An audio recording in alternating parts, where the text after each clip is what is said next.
Vamos a nuestro mensaje. Hoy concluimos con la serie de predicaciones en el libro de Jonás. He esperado este momento, hermanos, desde el primer día, desde el primer mensaje que empecé acá con ustedes. Porque esta historia de Jonás, más que hablarnos de la historia de un hombre que se lo tragó una ballena o un gran pez, aunque por cierto, pues es lo que más recordamos de esta historia, ¿no? Definitivamente que sí, es algo sorprendente para nosotros, es un mensaje que definitivamente se nos queda grabado. Pero la realidad, hermanos, es que el libro de Jonás es una representación del evangelio mismo. Es la historia del pecado y de la gracia. Es la representación, hermanos, del significado de aquella expresión del apóstol Pablo en la carta a los Romanos capítulo 5, cuando dice que la ley fue dada para que abundase el pecado, pero donde abundó el pecado, sobreabundó la gracia. Y de eso se trata la historia de Jonás. La historia de Jonás, hermanos, nos presenta a un Dios incansable por alcanzar a los rebeldes. La historia de Jonás también nos ha enseñado, hermanos, cuán fácil es para nosotros huir de Dios. Qué común es para nosotros huir de Dios cuando no estamos, hermanos, conformes con lo que Dios está haciendo. Cuando simple y sencillamente no nos parece la manera de Dios y no estamos de acuerdo con lo que Dios hace y preferimos huir. Esta historia, hermanos, está siendo usada por Dios para revelar en nuestro corazón todos aquellos ídolos que hemos levantado, todas aquellas cosas, hermanos, de las cuales dependemos aparte de Dios. Todas aquellas cosas y momentos en nuestra vida en los que hemos hecho a Dios a un lado para seguir nuestra propia prudencia. Aquella recomendación que Proverbios dice, ¿no?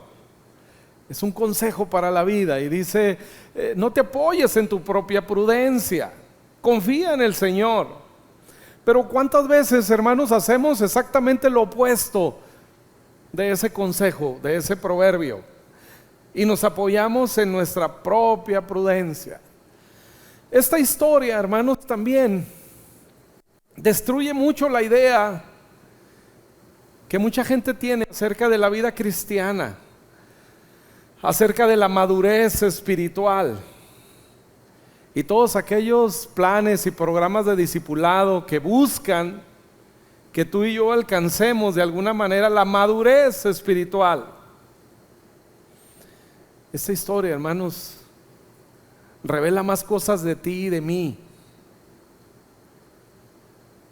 que están estorbando para que podamos disfrutar en plenitud de la vida cristiana.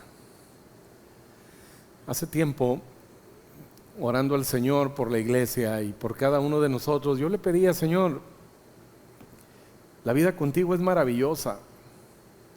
Jesús ofreció darnos vida en abundancia, pero ¿por qué no veo esa vida abundante en muchos de nosotros? Porque incluso en mi vida hay momentos que no siento que sea tan abundante. Y el Señor desde aquel día nos ha llevado, hermanos, a través de estas enseñanzas, derribando todas aquellas cosas que hoy nos están impidiendo disfrutar de esa vida abundante, disfrutar de la plenitud de la gracia que el Señor nos ofrece. Así que para mí es un momento muy especial llegar a este punto, hermanos, en esta serie de mensajes y concluir así con esta serie. La semana pasada meditábamos en el capítulo 4, los primeros versos, y encontrábamos a un Jonás enojado, A un Jonás que ha recibido la gracia, que reconoce incluso que Dios es clemente, piadoso, tardo en enojarse, grande en misericordia y que se arrepiente de hacer el mal. Y todo eso Jonás está cómodo cuando lo recibe para él. Pero cuando ve que sus enemigos lo están disfrutando, eso ya no le genera comodidad, ya no lo hace sentir bien. Él quiere que para sus enemigos, hermanos, exista la justicia de Dios, se manifieste la justicia de Dios en aquellos que nos han hecho daño, en aquellos que nos han ofendido. ¿Y cómo revela eso, hermanos, nuestro corazón? ¿Cuántas veces nosotros hemos usado la expresión déjaselo a Dios? Y ese déjaselo a Dios, usted y yo sabemos que no es una bendición, que no es un buen deseo para mi enemigo.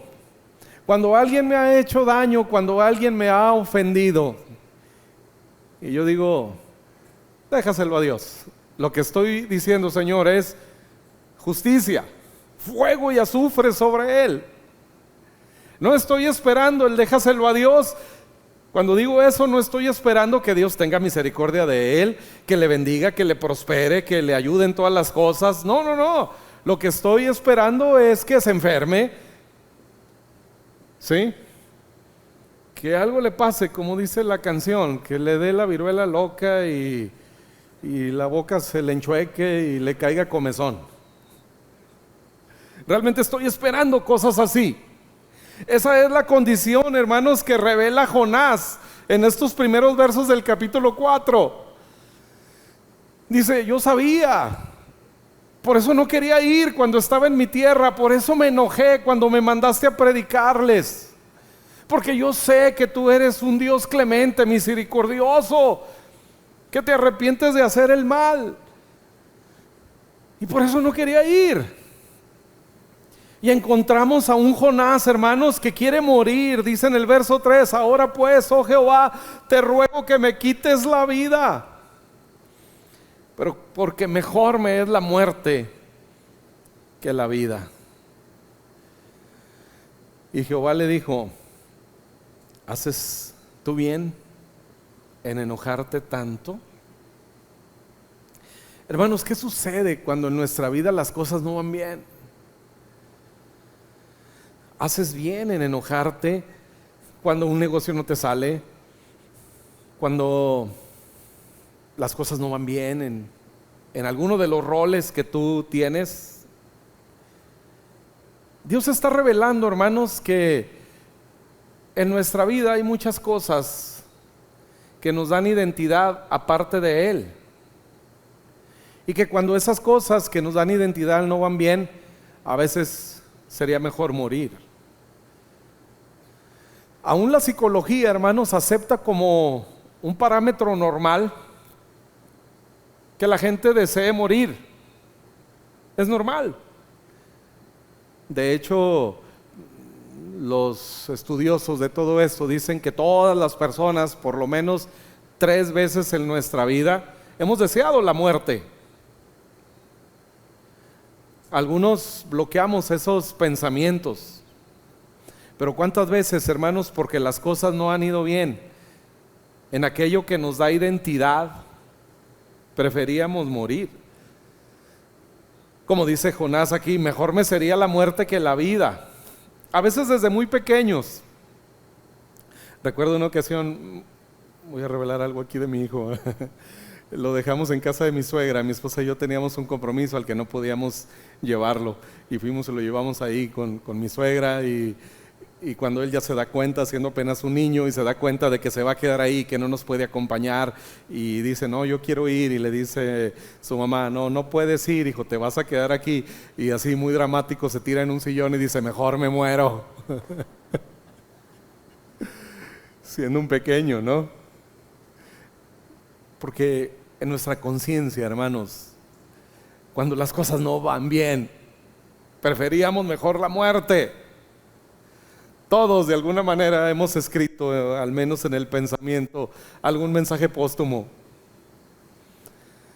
porque las cosas no van bien, porque en aquellos roles que le dan identidad a mi vida, las cosas no van bien. Es lo que está pasando con Jonás aquí. Él es un predicador, es un pastor, y está encontrando que las cosas no están saliendo como él quiere.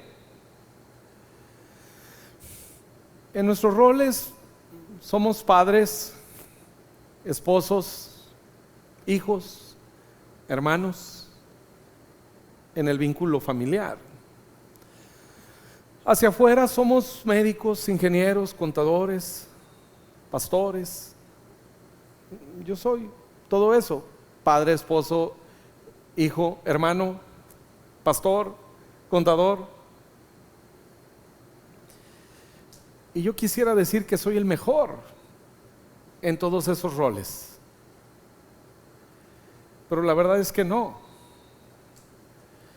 La semana pasada todos recibimos mensajes y tarjetas que decían: eres el mejor papá del mundo. Por supuesto que sí, todos somos el mejor papá del mundo para nuestros hijos, por la simple y sencilla razón de que somos el único que tenemos, o que tienen, el único.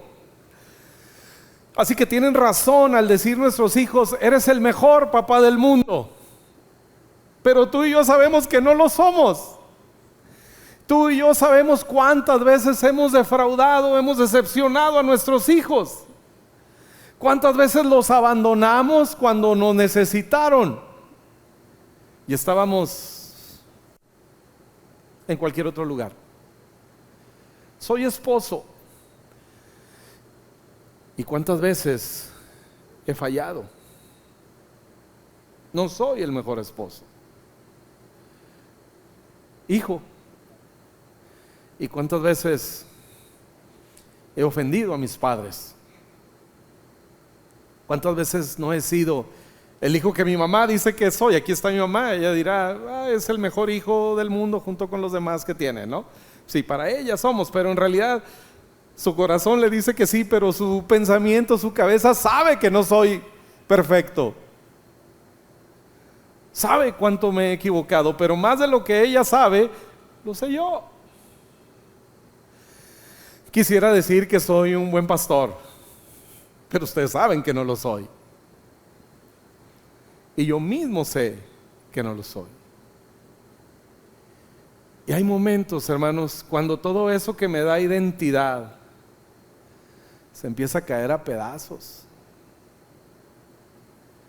porque reconozco lo que soy. Y eso, hermanos, es idolatría. Pensar que es por mí que mi familia subsiste, es por mí que mis hijos van a tener éxito, porque cuánto les puedo dar, y quiero darles la mejor educación, y quiero darles lo mejor, y al final del día volteo y veo el saldo de mi cuenta y veo que no me ajusta para eso. Quisiera darles lo mejor, quisiera proveer para ellos lo mejor, pero en mis fuerzas, hermanos, estoy tan limitado para ser un buen papá, para ser un buen esposo, para ser un buen hijo, para ser un buen pastor. Y creer que depende de mí es crear un ídolo, es levantar un ídolo. Por eso esta historia, hermanos, nos revela la intención de Dios de quitar de nosotros todas aquellas cargas que nos están estorbando para disfrutar la vida abundante que Jesús nos ofrece. Cuando entiendo, hermanos, que mi identidad no depende más de mí, no depende más de mis logros, no depende más de lo que yo hago, no depende de lo que soy, sino de lo que es Jesús, su persona y su obra. Porque Jesús dijo: yo he venido a darles vida, y vida en abundancia. Es la vida de Jesús, hermanos, lo que le da identidad a la mía. Son los logros de Jesús los que le dan identidad y bendición a mi vida, no los míos. Dejemos, hermanos, la idolatría de pensar que es lo que yo hago, porque eventualmente colapsaremos. Cuando tengamos, hermanos, un ataque de honestidad con nosotros mismos, nos vamos a dar cuenta cuán imperfectos hemos sido. Hermanos, si mi vida y mi relación con Dios dependiera de mí, hermanos, estoy perdido. Si dependiera de las horas de oración, si dependiera de las horas que paso meditando la Biblia, si dependiera de las buenas obras que hago, de a cuántas personas he evangelizado, de cuántas cosas buenas he hecho por Dios y su obra, hermanos, estoy perdido.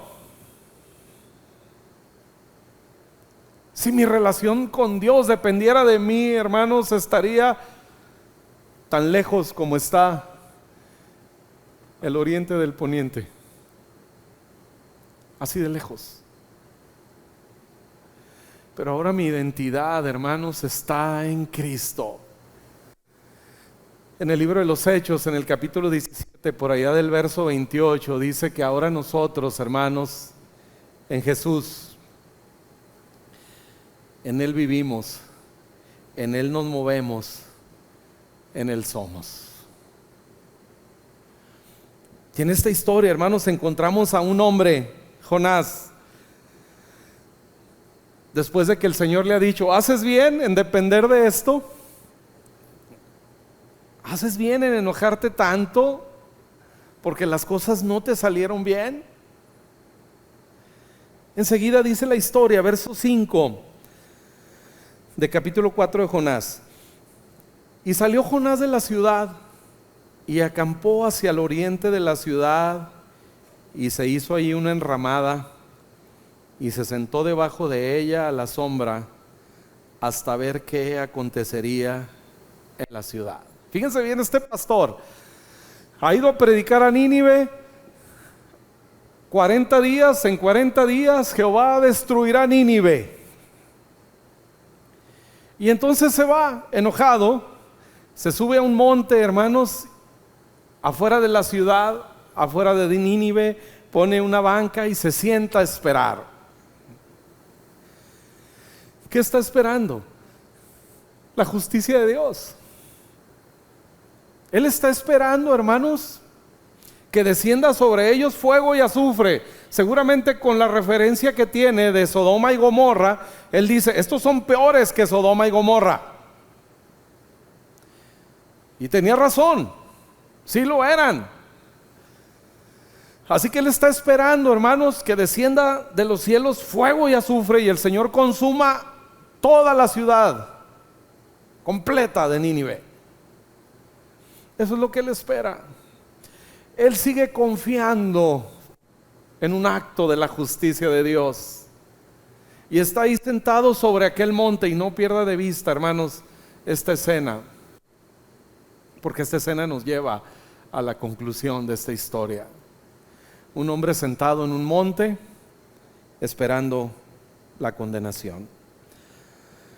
Dice: pero al venir el alba del día siguiente, verso 6, y preparó Jehová Dios una calabacera, la cual creció sobre Jonás para que hiciese sombra sobre su cabeza y le librase de su malestar. Todavía el Señor tratando de ayudar a su profeta. Recuerde, hermanos, no pierda de vista que la misión de Dios en esta historia no era Nínive, era Jonás. Y a final de cuentas, tú y yo. Ahora Dios quiere darle un poco de confort a este hombre, que esté cómodo, para ver si puede pensar bien, para ver si puede recapacitar. Dice, Él quiere librarlo de su malestar. Y Dios hace todo, hermanos, para que Jonás pueda recapacitar. Y dice: Jonás se alegró grandemente de la calabacera. Pero al venir el alba del día siguiente, Dios preparó un gusano, el cual hirió la calabacera y se secó. Y aconteció que al salir el sol, preparó Dios un recio viento solano, y el sol hirió a Jonás en la cabeza, y se desmayaba.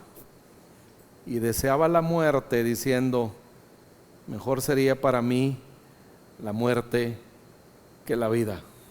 Segunda ocasión que Jonás desea la muerte.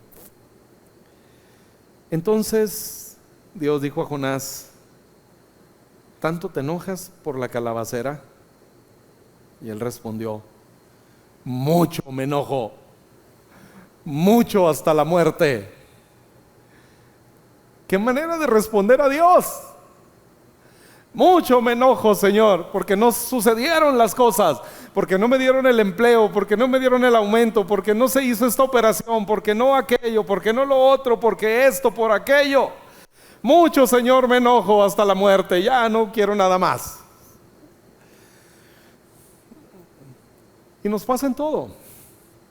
Y nos pasa a los pastores. Y nos pasa a todos. Cuando las cosas no nos salen bien, porque preparamos una reunión, porque preparamos una actividad y no vino los que pensábamos que podrían venir. Señor, estoy haciendo todo por ti. Señor, mira cómo nos hemos preparado, mira, y no ha venido nadie. Estoy enojado, Señor, hasta la muerte. Es más común en nuestra vida, hermanos, de lo que imaginamos.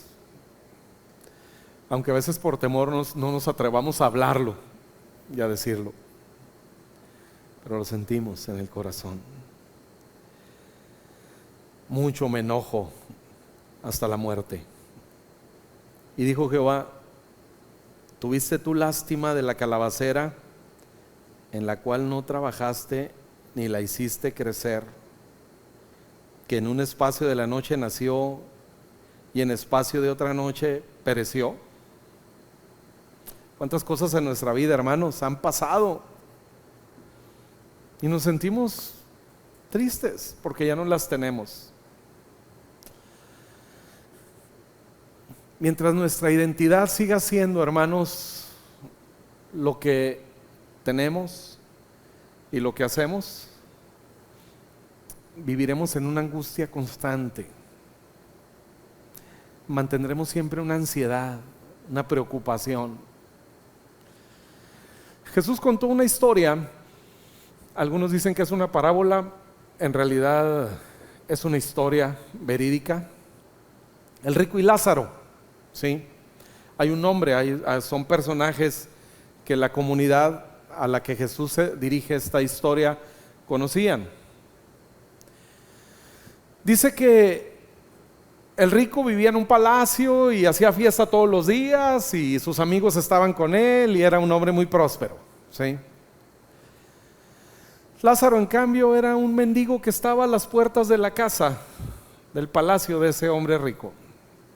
Ambos murieron. Uno fue al seno de Abraham y otro fue al Seol. Y dice: estoy ardiendo en esta llama. Manda a alguien que vaya y le diga a mis hermanos que no se comporten como yo, que no hagan y digan lo que yo hice y dije, que no dependan su vida de las cosas de las cuales yo dependí. Muy tarde para este hombre, ahora está enfrentando las consecuencias. Pero esta historia extraña, de cierta manera, nos habla de dos personas. Una de ellas tiene un nombre, el otro es simplemente un hombre rico, un hombre que simplemente tuvo cosas, que simplemente se dedicó a hacer negocios, a hacer dinero, un hombre que creyó que de eso se trataba la vida, un hombre que creyó que los logros profesionales, empresariales, financieros, determinaba la vida. Al final fue solo eso, un hombre rico, que por cierto, ¿saben cuánto dejó de herencia? Todo. No se llevó nada. Al final solo fue un hombre rico. El otro hombre en la historia Es Lázaro, un hombre cuya identidad no la recibía de lo que tenía. Era un mendigo, comía migajas, pero es Lázaro, porque su identidad estaba en algo superior. Dios.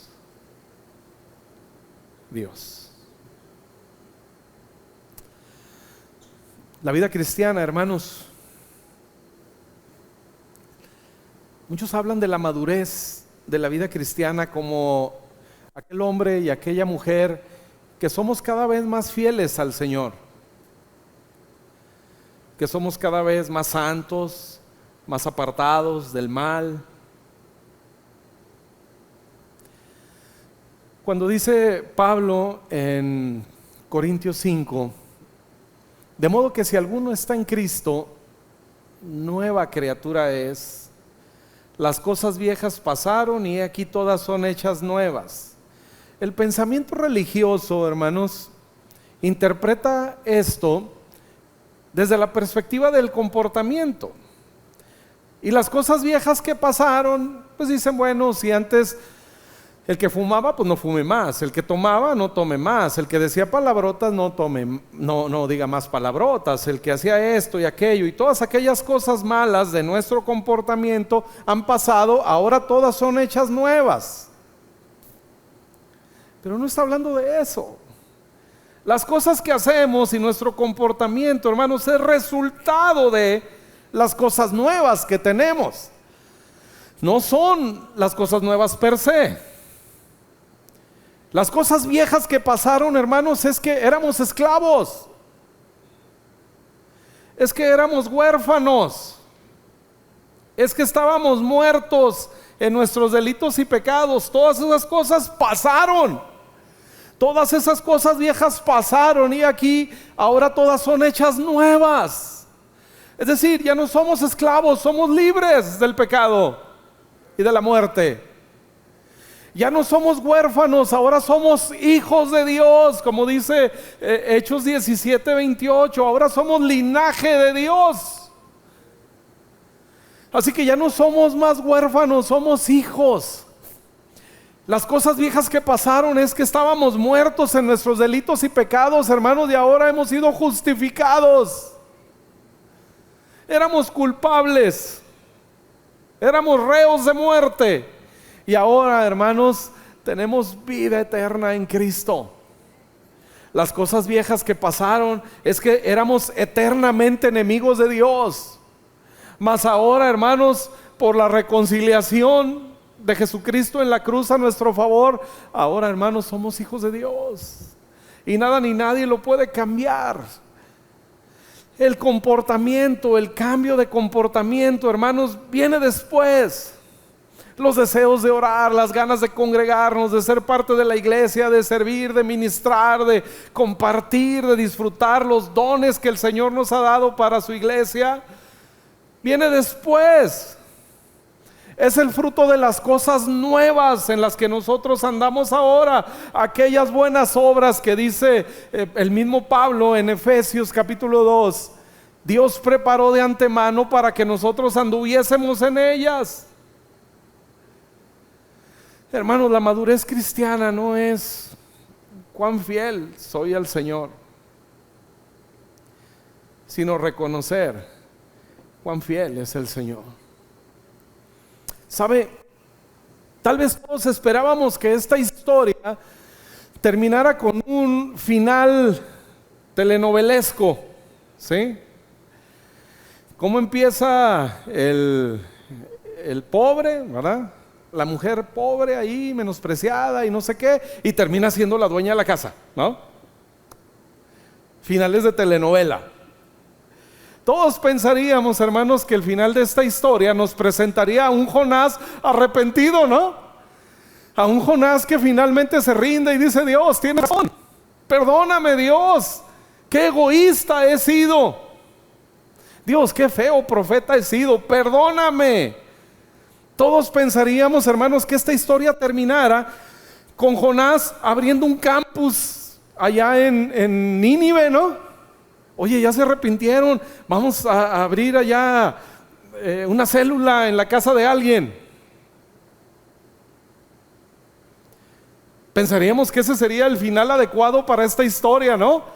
Oye, aprovecha, se han convertido. ¿Quién va a ir a predicarles? ¿Quién los va a ir a discipular, no? Vamos a hacer un plan y vamos a plantar una iglesia en Nínive.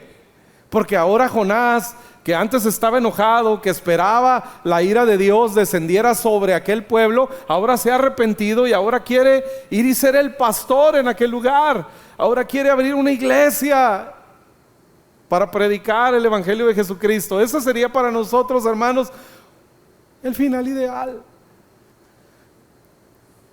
Pero, hermanos, no sucede esto. Aquí termina la historia. No hay más, hermanos. Capítulo 4 se acabó.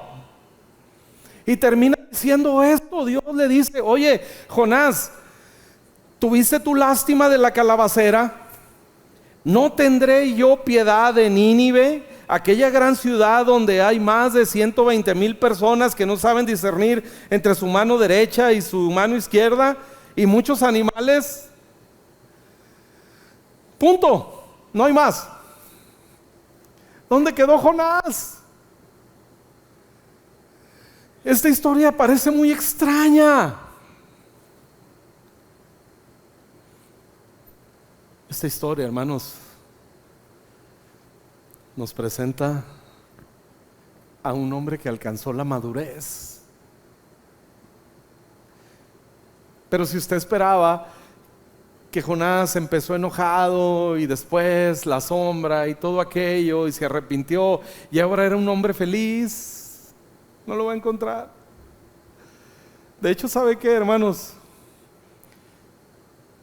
Jonás en esta historia termina peor. Estaba enojado al principio. ¿Sabe cómo termina? Estoy enojado hasta la muerte. Y usted dirá: ¿dónde está la madurez en eso? ¿Dónde encontramos la madurez en Jonás? Hay un bonito poema que seguramente muchos hemos tenido o hemos visto. Las huellas, creo se llama, ¿no? Dos pares de huellas en la arena y luego un solo par y así, ¿no? Sí, todos ubican esa historia, ¿no?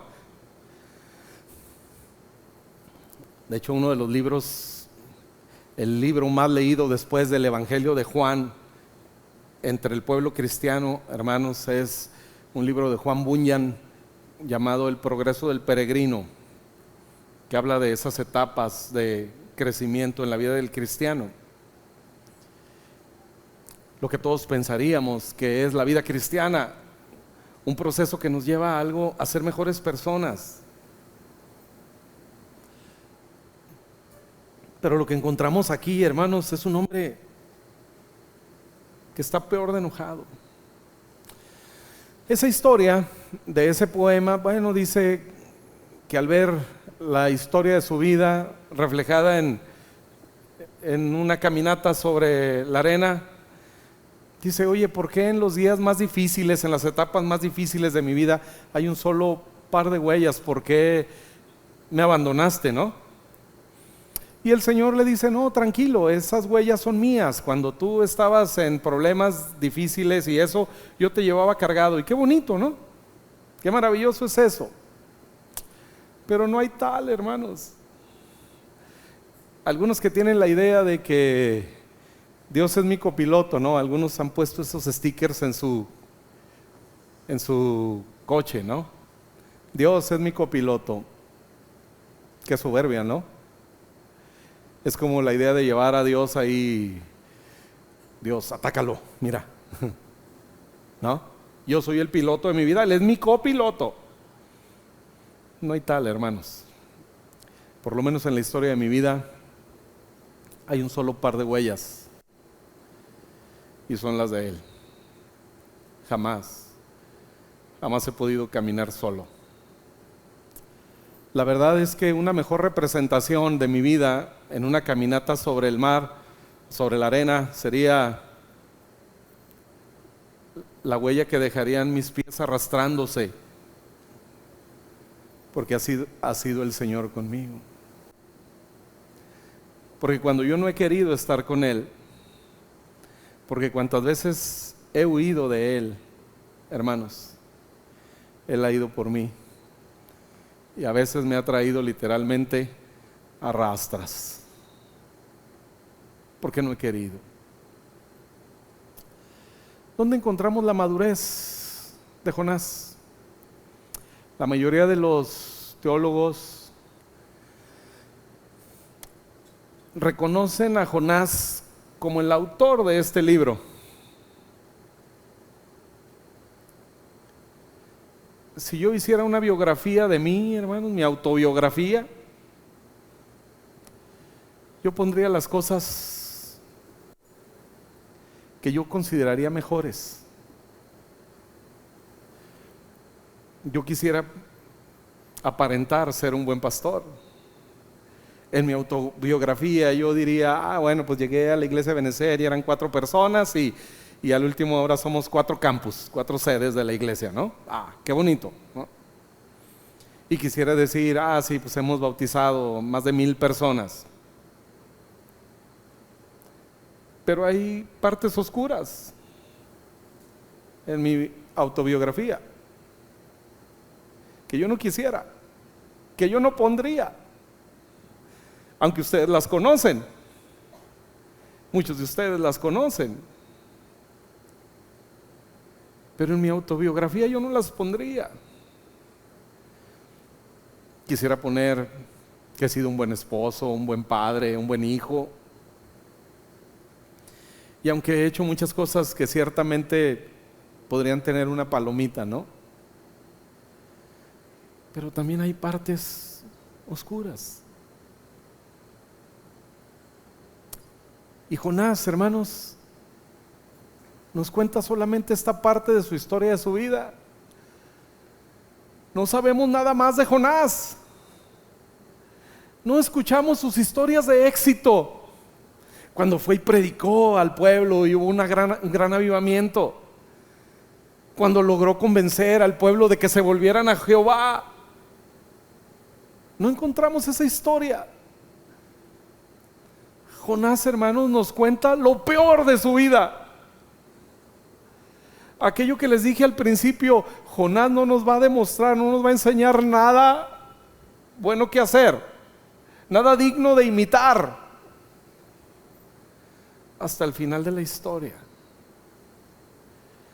Porque al final Jonás lo único que nos está diciendo es: soy un rebelde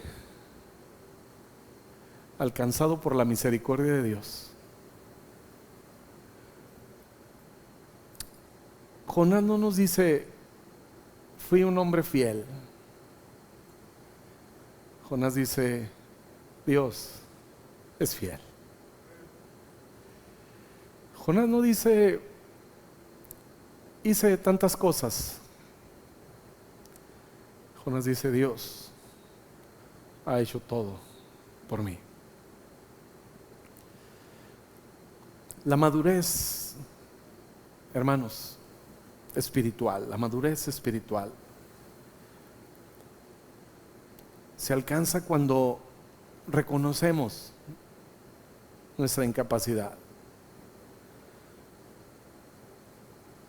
Cuando venimos delante de Dios y reconocemos: Dios, el único fiel aquí eres tú,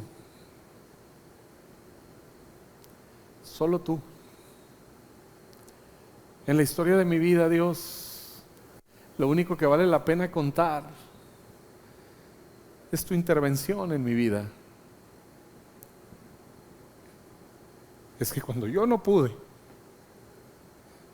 no me dejaste. Yo quisiera hoy decirles que las grandes pruebas de mi vida las superé aferrándome a Dios. No puedo. Fue Dios el que se aferró a mí. Ha sido Dios, hermanos, el que no nos ha abandonado. nosotros estábamos prontos para huir de Dios, pero Él ha ido hasta allá. El final de esta historia es maravilloso. El final de esta historia es un final lo más feliz que podemos encontrar, porque el final de esta historia, hermanos, sucede en otro monte, afuera de la ciudad. Así como Jonás salió de Nínive y fue y subió a aquel monte y se sentó esperando venganza, esperando justicia de Dios por el castigo, castigando el pecado de aquellos. Y ahí está él esperando eso.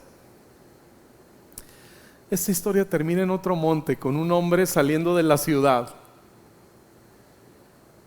Pero este hombre no va huyendo del pecado. Este hombre corre a enfrentar el pecado. Este hombre sube a aquel monte, no en un banco,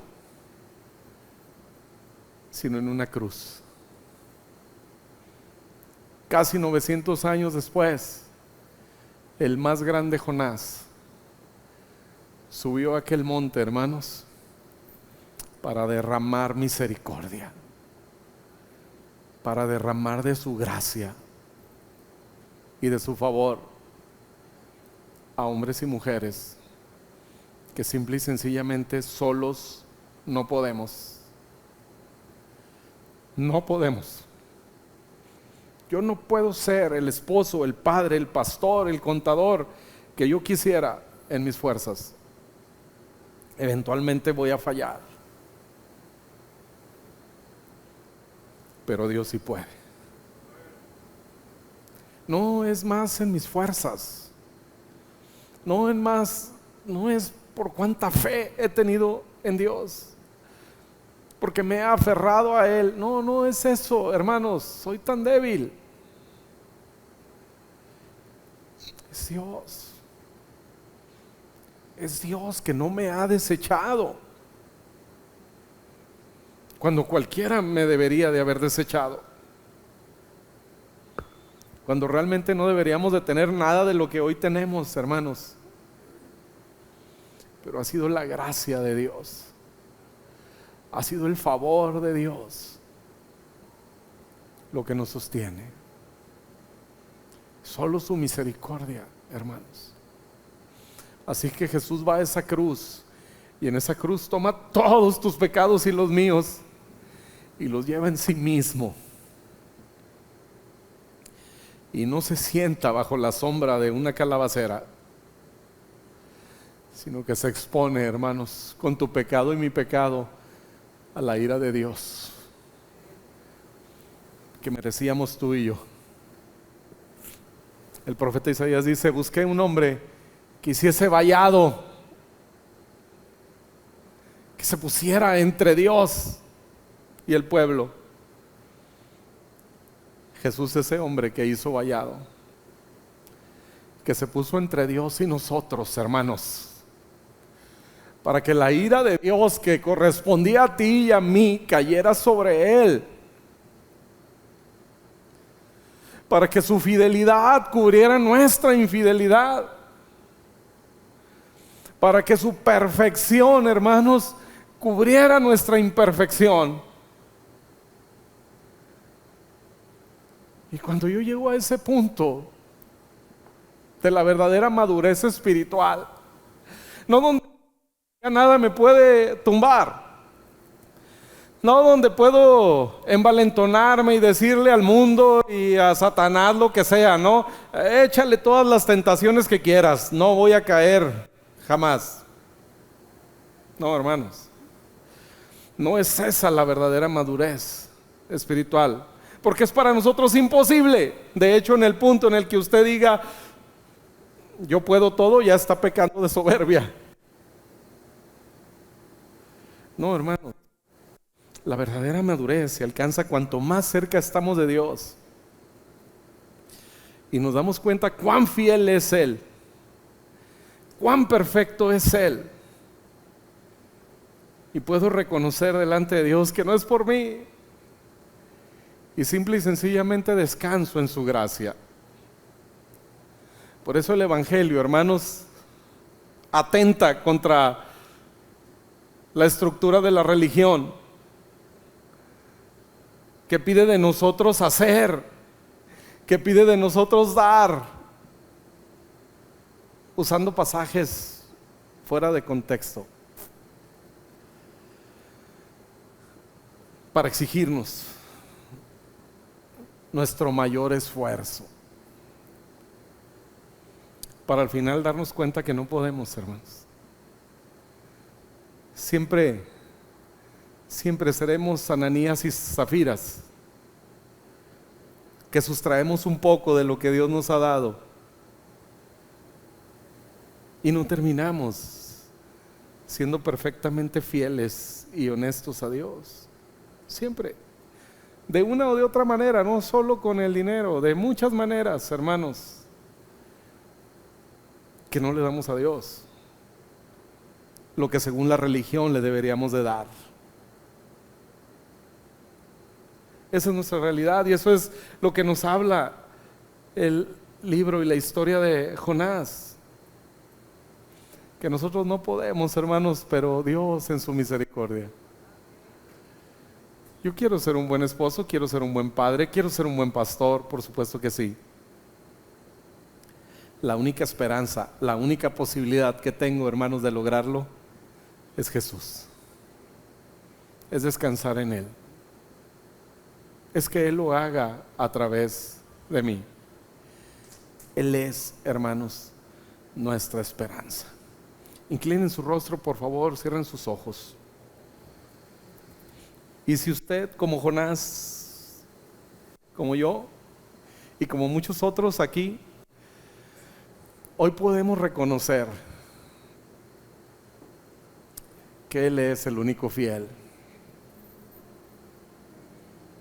Y podemos venir y como Jonás decir: Señor, esto soy.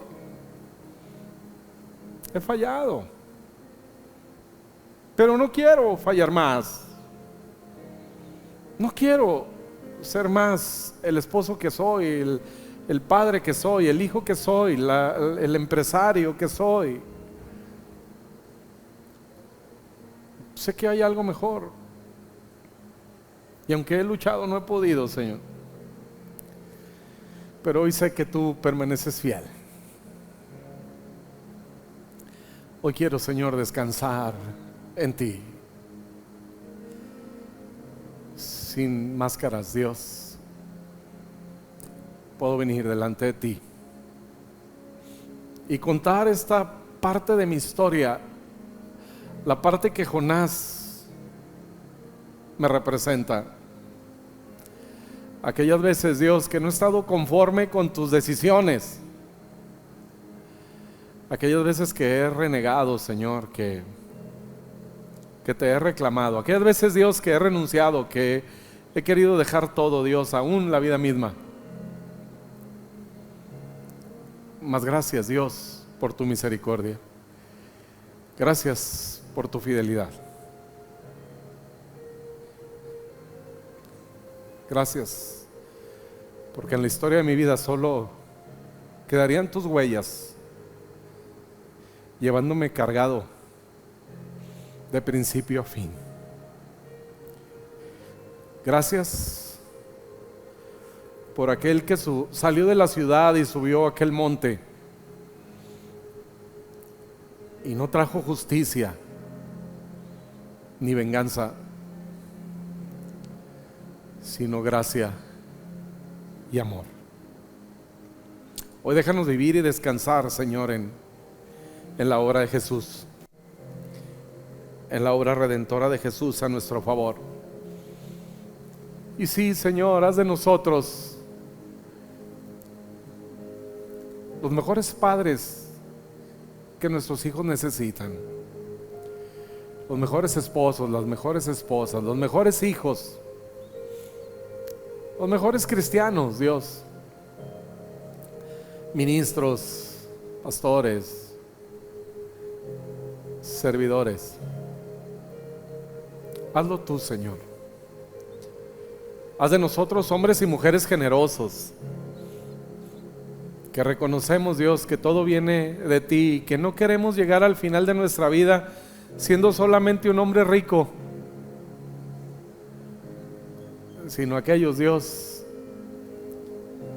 que nos dejamos usar por ti